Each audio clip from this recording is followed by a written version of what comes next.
Chers amis, c'est aujourd'hui une des plus grandes fêtes de l'année liturgique. Et je voudrais d'abord publiquement rendre hommage au pape Pie XII, qui est bien triste, mais aujourd'hui, dans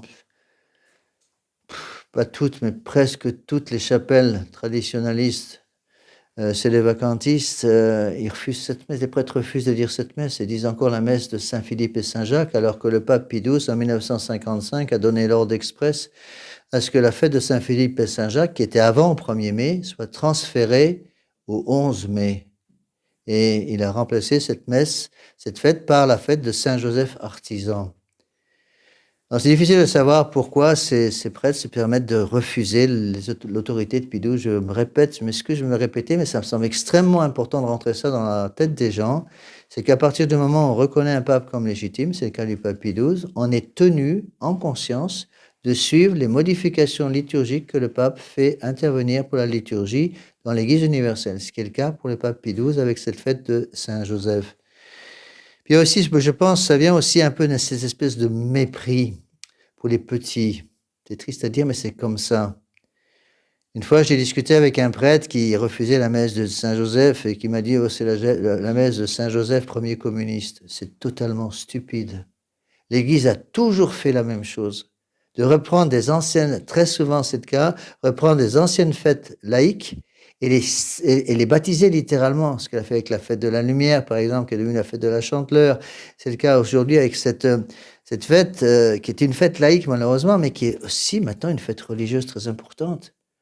Alors, pour rendre honneur justement à Saint-Joseph, je voudrais un peu rapidement, parce que je n'ai pas beaucoup de temps, vous expliquer le rôle de Saint-Joseph. Il y a peu de saints qui ont des titres pareils. Il est dépassé par la Sainte Vierge, évidemment. D'après la Sainte Vierge, le rôle de Saint-Joseph, les titres que l'Église catholique donne à Saint-Joseph, c'est ahurissant. Pour commencer, il est patron de l'Église universelle, rien que ça. C'est difficile à comprendre. On pourrait se dire, mais pourquoi l'Église n'a-t-elle pas nommé peut-être Saint-Pierre comme patron de l'Église universelle, ou la Très Sainte Vierge Marie comme patron de l'Église universelle? Non, Saint-Joseph. Alors posons-nous cette première question, pourquoi est-ce que Saint-Joseph est nommé patron de l'Église universelle? Mais parce que Saint-Joseph est patron de la Sainte Famille. Il est chef de la Sainte Famille. Et la Sainte Famille est en quelque sorte un embryon de l'Église universelle, un microcosme de l'Église universelle. C'est un mystère insondable. Notre Seigneur Jésus-Christ, vrai Dieu et vrai homme, la Très Sainte Vierge Marie, Mère de Dieu, qui obéissent à Saint-Joseph, qui est le moins saint des trois. Et quand on pense à ces choses-là, ça laisse vraiment songeur. D'où l'importance du principe d'autorité. La Sainte Vierge Marie aurait pu dire à Saint-Joseph, c'est moi la Mère de Dieu, alors moi qui commande ici? Non, elle n'a pas dit ça. Notre Seigneur Jésus-Christ aurait pu dire, je suis le Fils de Dieu, deuxième personne de la Sainte Trinité, donc c'est moi qui commande ici? Non. Saint-Joseph, bien qu'il fût le moins saint des trois, était celui qui dirigeait la Sainte Famille. Et donc Dieu sait si aujourd'hui il faut le prier justement pour cette belle fête de Saint-Joseph, pour lui demander la protection de l'Église. N'oublions pas que l'Église a les promesses de la vie éternelle. Alors là, encore une fois, il faut faire attention à ce qu'on dit. On entend beaucoup trop de gens nous dire, par exemple, Monsieur l'abbé, effectivement, il faut prier pour l'Église qui a perdu son unité ou sa sainteté. N'oublions pas une chose très importante, c'est que l'Église est le corps mystique du Christ et que l'Église est une, sainte, catholique et apostolique et le sera jusqu'à la fin des temps. Donc l'Église ne peut pas perdre son unité, ne peut pas perdre sa sainteté, ne peut pas perdre sa catholicité, son apostolicité. On est de dire que l'Église a perdu son unité, c'est un blasphème. C'est un blasphème parce que ça laisse supposer que l'Église n'est plus divine. Si l'Église perd sa sainteté, c'est qu'elle n'est plus divine. Ce qui est vrai, malheureusement, c'est que, hélas, beaucoup de gens peuvent quitter l'Église. Ça, c'est autre chose. De même que lorsque notre Seigneur Jésus-Christ, au début de son apostolat, a commencé à parler, par exemple, à ses disciples de la Sainte Eucharistie, qui allait échanger le pain au corps de notre Seigneur et le vin au sang de notre Seigneur Jésus-Christ, beaucoup l'ont quitté à ce moment-là. L'Église de notre Seigneur Jésus-Christ, encore une fois, ça c'est bien très important, surtout dans la situation actuelle, de bien se mettre là dans la tête. ça dans la tête, le bon Dieu n'a jamais promis qu'il y aurait des milliards et des milliards de catholiques, attention. En fait, il a dit l'inverse. Puisqu'il a dit à la fin des temps, lorsque je reviendrai, qui sait si je trouverai encore la foi sur la terre. Il a parlé d'un petit troupeau. Et donc, il faut prier le bon Dieu avec humilité pour demander au bon Dieu la grâce de conserver la foi. Et c'est une grâce à demander. N'oublions pas que beaucoup des grâces que le bon Dieu nous accorde sont des grâces conditionnelles. C'est-à-dire que notre Seigneur a bien dit, demandez et vous recevrez. Cherchez et vous trouverez. Frappez et on vous donnera. Donc il faut savoir demander. Et il faut demander la grâce de conserver la foi. Et là encore, on entend beaucoup de bêtises de la part de certains fidèles qui nous disent par exemple, Monsieur l'abbé, pas de problème avec moi, j'ai la foi ficelée au corps, je la perdrai jamais. Ah ah. Quelqu'un qui s'appelait Saint-Pierre qui a dit quelque chose comme ça pendant la Passion. Rappelez-vous ce qu'il a dit. Seigneur, même si tous vous trahissent, moi je vous trahirai jamais. Et notre Seigneur Jésus-Christ a dû jeter un pavé dans la mare en lui disant, Pierre, Pierre, avant que le coq n'ait chanté cette nuit, tu m'auras trahi 3 fois. C'est ce qui s'est passé. Rappelez-vous la belle formule de Saint Philippe Néri, qui disait tous les matins, ô mon Seigneur, ô mon Dieu, gardez Philippe entre vos mains, parce que sans vous, d'ici ce soir, je suis suffisamment bête pour me faire musulman ou juif. On garde la grâce du bon Dieu, la foi, la catholique, par la grâce de Dieu. Et Dieu, qui sait ce qu'il fait, permet parfois que des tas de gens perdent la foi. Regardez autour de vous. Regardez la France, qui était encore un pays catholique à 80% à la Deuxième Guerre mondiale. Qu'est-ce qu'elle est devenue? Je crois que le chiffre officiel de pratiques religieuses en France pour l'Église catholique, au moins officiellement, c'est même pas 2% maintenant. Enfin, s'il y a 20% de musulmans pratiquants, oui, un peu le travail. Donc, il faut demander, en cette fête de Saint-Joseph, la grâce de la vertu d'humilité. Et cette vertu d'humilité, on la voit avec Saint-Joseph. C'est pour ça qu'on l'appelle le grand silencieux de l'Évangile. Dans tout l'Évangile, on n'a pas une seule phrase de Saint-Joseph. Rien. Mais il était là. Et Saint-Joseph est le modèle de l'âme d'oraison. Et parce qu'il est modèle d'âme d'oraison, c'est-à-dire d'âme de prière, il est le modèle de celui qui a parfaitement toujours suivi les plans de la divine providence, même quand ce n'était pas évident. Regardez par exemple ce qui est arrivé pour la fête de Noël. Notre Seigneur Jésus-Christ arrive, en le sein de sa Sainte Mère, il n'est pas encore né, mais il est déjà là. Saint Joseph arrive à Bethléem parce qu'il faut remplir la loi qui demandait un recensement national. Il fallait aller s'inscrire dans la ville de la naissance de sa famille. Et donc Saint Joseph va sur Bethléem, et puis il y a cette phrase terrible dans l'Évangile. Il est venu chez les siens, et les siens n'ont pas reçu. Il n'y a pas de place pour eux dans l'hôtellerie. Le bon Dieu arrive chez ses propres créatures, on ne veut même pas le recevoir. Saint Joseph aurait pu se décourager. Il ne se décourage pas. Ils vont trouver cette grotte pour recevoir l'enfant Jésus. Imaginez le Fils de Dieu qui arrive, le Sauveur du monde, le Créateur du monde qui débarque. Il n'y a même pas une maison pour le recevoir. Il est obligé de naître dans le froid d'une grotte, sur la paille. Encore, ça doit être la paille sale. Sur une mangeoire d'animaux. Et au bout de quelque temps, les choses s'arrangeaient un petit peu parce que les rois mages étaient passés, avaient donné l'or, l'encens, la myrrhe. L'évangile parle même d'une maison. Il aurait sans doute dû trouver un abri un peu plus stable. Et puis, qu'est-ce qu'il faut faire? Il faut de nouveau partir. Un ange apparaît qui annonce, attention, le roi Hérode cherche à tuer l'enfant. Vous prenez l'enfant, prenez sa mère, vous allez en Égypte. Un pays païen. Un pays où on adorait la lune, les étoiles, les crocodiles, les singes et tous ces faux dieux.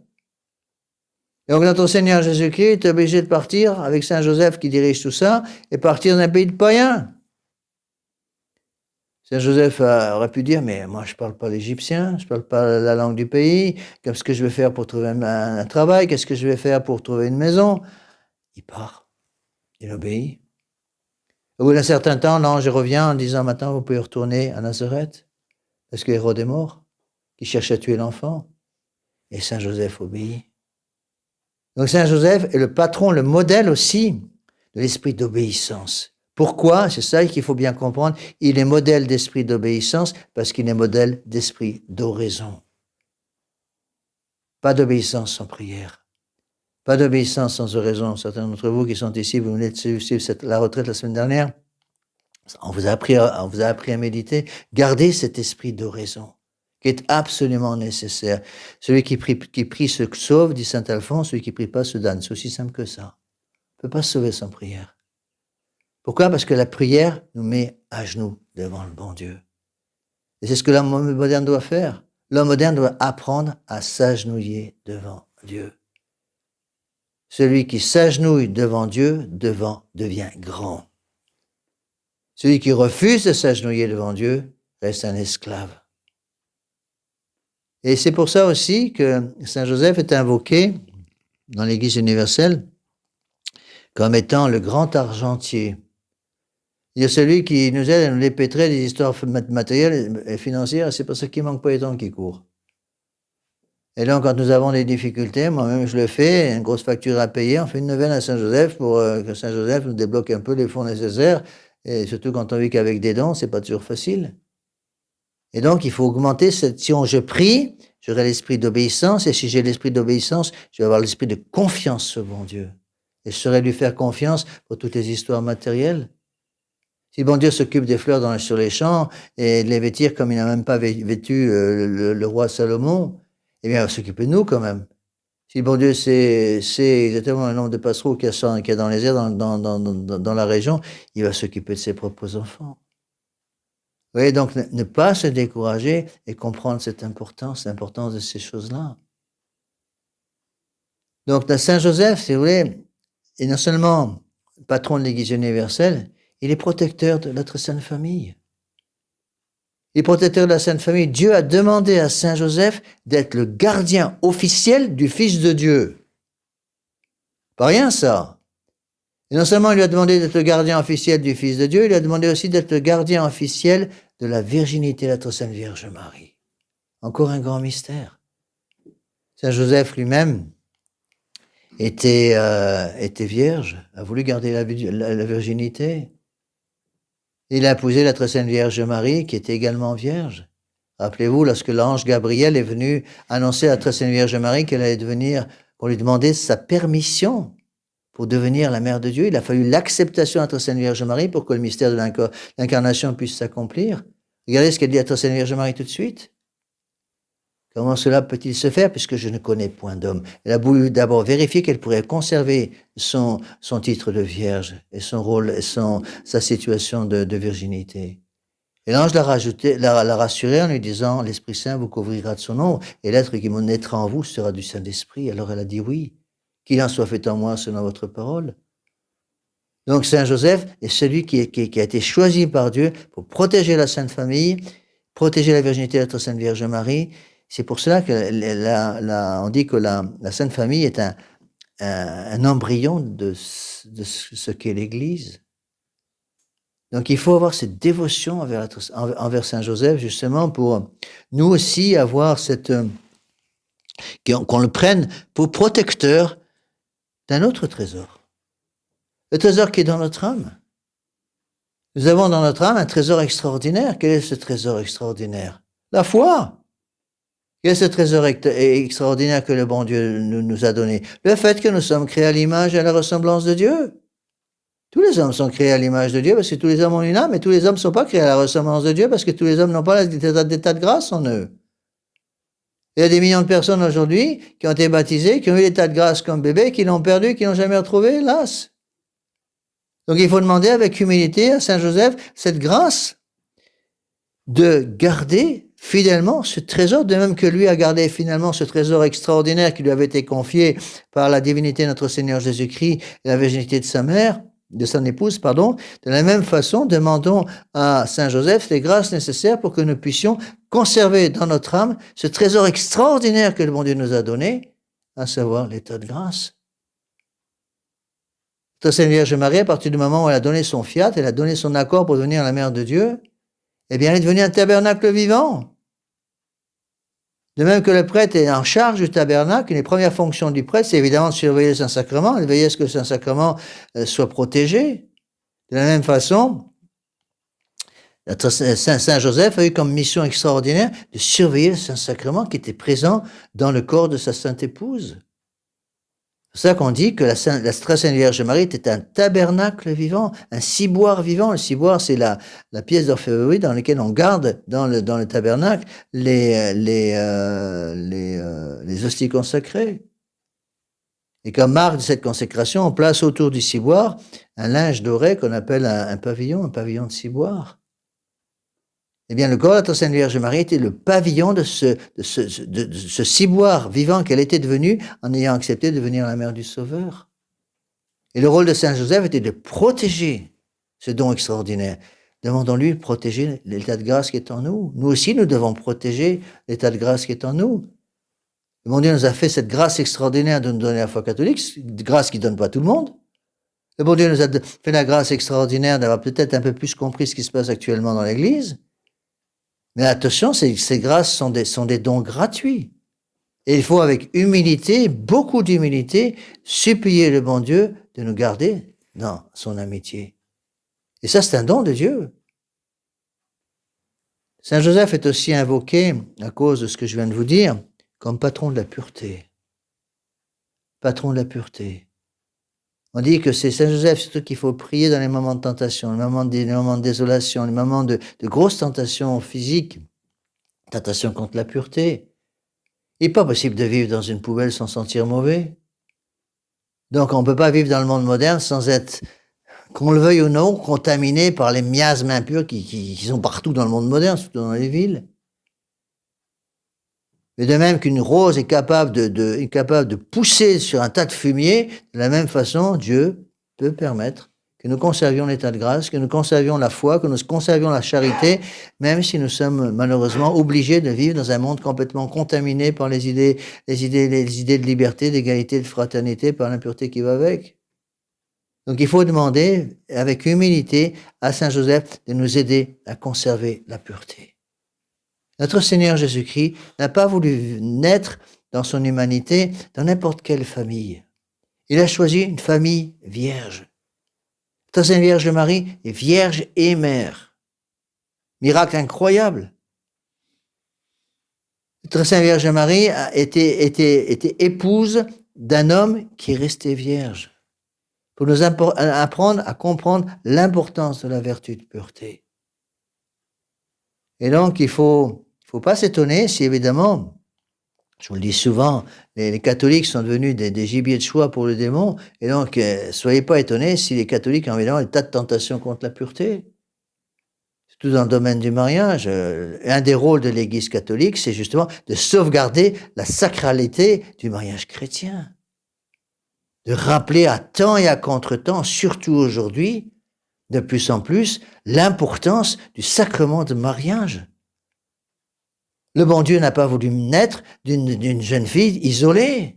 Il a voulu naître d'une jeune fille mariée. Les mauvaises traductions disent que la Sainte Vierge était fiancée à Saint Joseph. Elle n'était pas fiancée à Saint Joseph, elle était mariée à Saint Joseph. Ils ne vivaient pas encore ensemble, mais ils étaient mariés. Donc il faut demander toutes ces grâces. Demander la grâce de la protection de notre mariage pour les gens mariés qui seront un jour mariés, la protection du mariage chrétien. Regardez toutes ces attaques absolument abominables contre le mariage chrétien. Ces attaques par l'avortement, par l'esprit, par la mentalité contraceptive et toutes ces choses-là qui détruisent complètement le mariage. Le mariage chrétien aujourd'hui a pratiquement disparu dans la pratique. Pourquoi? Parce que pour qu'il y ait mariage, il faut un certain nombre de conditions.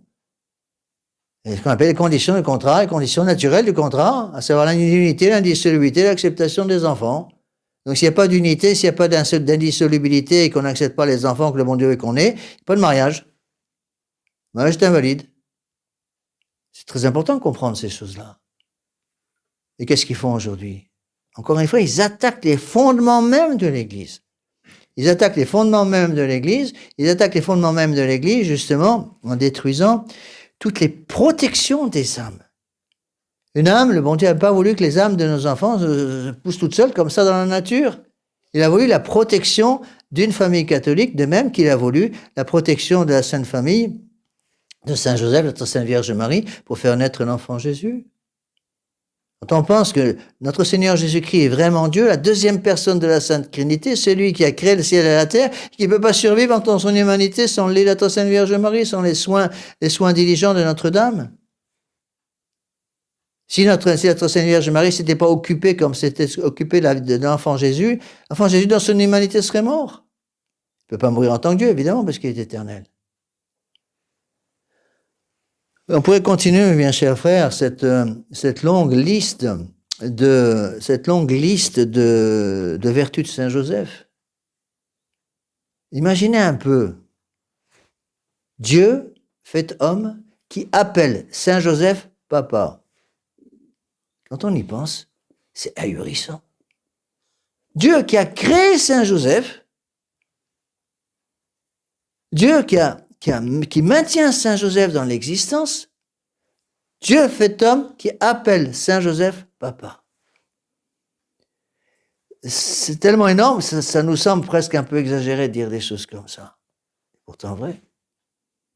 Vous voyez ?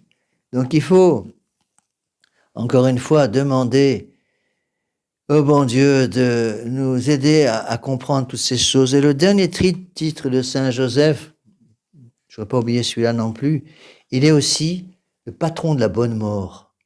Pourquoi ? Saint Joseph est mort avant le début de la vie publique de notre Seigneur Jésus-Christ. Il est mort entouré de son fils putatif, notre Seigneur qui est Dieu, et sa mère, et sa femme, son épouse, notre Seigneur Vierge Marie. Saint Joseph est mort entouré de Jésus et Marie. Quelle grâce! Imaginez que vous mouriez avec notre Seigneur Jésus-Christ à votre droite, notre Sainte Vierge Marie à votre gauche. C'est sûr que le démon, il ne met pas le pied dans la pièce. Hein? C'est ça. Donc, Saint Joseph est patron de la bonne mort. Donc, il faut l'invoquer dans les moments difficiles, l'invoquer dans les moments de mort spirituelle. Si j'ai perdu la grâce du bon Dieu, tout de suite, priez Saint Joseph pour ressusciter d'entre les morts, retrouver la vie spirituelle. L'invoquer aussi dans les moments de maladie, les moments de décès dans les familles, pour justement lui demander des grâces dont nous avons besoin afin que nous puissions justement conserver la foi et mourir en état de grâce. Voilà toutes ces grâces que nous allons demander par l'intermédiaire de Saint Joseph. Et n'oublions pas évidemment que Saint Joseph, il nous donne ses grâces, mais comme Marie, son épouse, est médiatrice de toutes les grâces, il faut aussi passer par elle.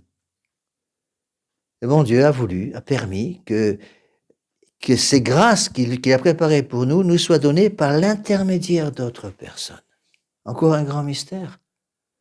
Protestants, il faut comprendre ça. Pourquoi le bon Dieu, pourquoi on ne prie pas directement le bon Dieu? Pourquoi on est obligé de passer par notre Sainte Vierge Marie? Pourquoi? Pourquoi? Parce qu'au pied de la croix, il y avait la Sainte Vierge. Et notre Seigneur Jésus-Christ, juste avant de Marie, il a dit à notre Sainte Vierge Marie, « Femme, voici votre fils. » Le fils, c'était Saint Jean, qui était aussi au pied de la croix, qui représente l'Église. Donc, la Sainte Vierge Marie est mère de l'Église. Elle est co-rédemptrice du genre humain, et médiatrice de toute grâce. Évidemment, ces choses-là sont, hélas, complètement niées dans l'Église moderne. Mais il faut s'accrocher à toutes ces définitions essentielles et prier la Sainte Vierge Marie pour lui demander la grâce de ne jamais, jamais perdre l'état de grâce, jamais perdre la foi, l'espérance et la charité. Au nom du Père et du Fils et du Saint-Esprit, ainsi soit-il.